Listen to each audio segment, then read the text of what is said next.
Hey, it's Vanessa from CraftyGemini.com, and I post weekly crafting and cooking videos here on YouTube. This week, I'm going to be teaching you all how to make a casserole carrier.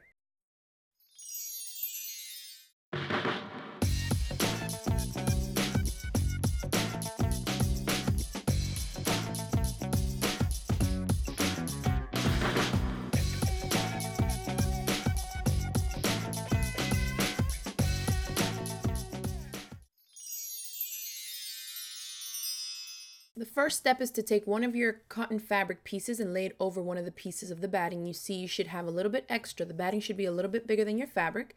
Lay everything nice and flat and now pin it, leaving that diagonal open because we're going to be tracing a line there with our ruler. So after you've pinned everything around, just enough to hold it down flat, go ahead and take some kind of a fabric marker and draw a line on the diagonal from one corner to the other.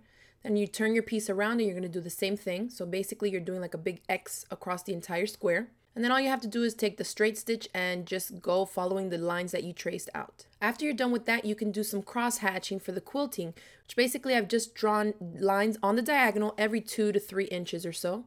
You can do any kind of quilting. If you like free motion quilting, you can do that as well. Once it's done, I like to flip it over, make sure I didn't miss any lines, and you can see I just went one way on the diagonal and then the other way as well. You're going to repeat that with your other cotton batting piece and the fabric piece. Pin it all around the same, and then you can do quilting whatever you want. I chose a different design for this one, just on diagonals.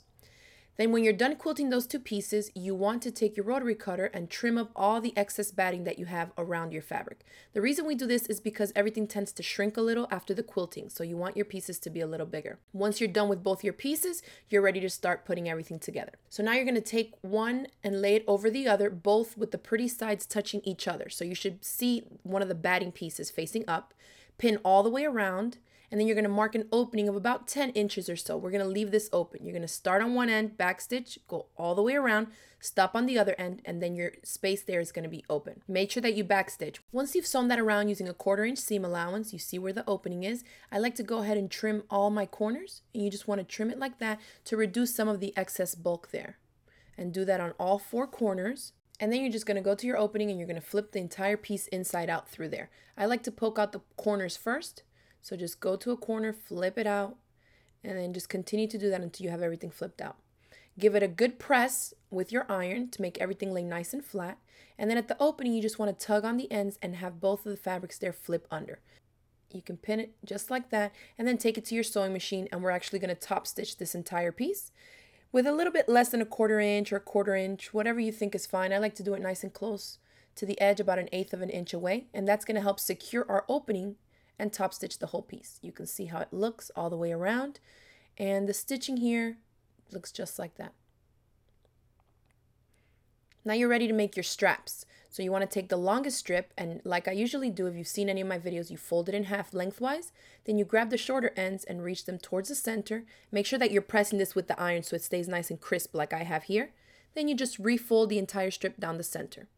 You want to tuck in the ends about 1/4 of an inch and then refold it again. I do it on both ends, and then you flip or close the little strip back down on the lengthwise half like that. Pin everything together, and we're going to be sewing all of these shut nice and close to that edge. Once you're done, they should all look somewhat like this, and you're ready to attach them to your casserole carrier. To attach the shorter strips, go to one corner and just flip it like this. It's basically just bending it into a loop, and you're going to pin it down so we have this little loop on one of the corners.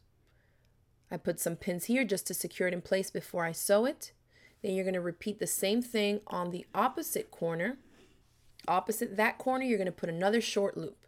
So turn it around so it's facing you. Take your little piece and just curve it a little bit and put some pins there as well so you can sew these down. We're now going to lay our long strip, is the one that's going to match up with the other free corners right now, the other across one diagonal. You want to put it up to the corner there and just put a pin to secure it in place, and then go to the other end on the opposite corner and do the same thing. To stitch all of these down, I want you to stitch in a rectangle like this around, and you can even go twice or 3 times over to reinforce that there. The strip here, take note that it should be lifting up a little like this. You want that strip to be a little shorter. Now I can go to my sewing machine, remove my pin, and stitch with a straight stitch around in a little rectangle to secure these corners. You pivot Before you get to the end of the strip, you want to stop with the needle down so it holds your place, and then lift up the presser foot and pivot. So it looks like this once you're done.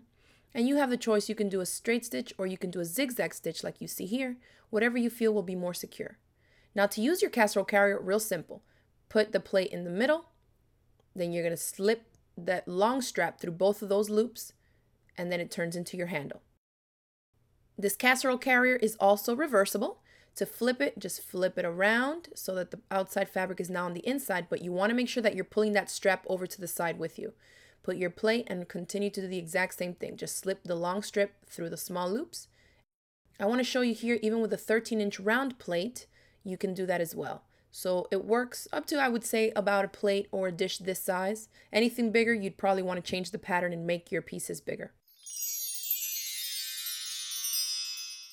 And congratulations, you've just finished your first quilted reversible casserole carrier. I hope you guys enjoyed my step-by-step tutorial. Feel free to spread the word to your friends and family, and remember to upload pictures of your completed projects to our Facebook page, since I always love to see what you make from my tutorials.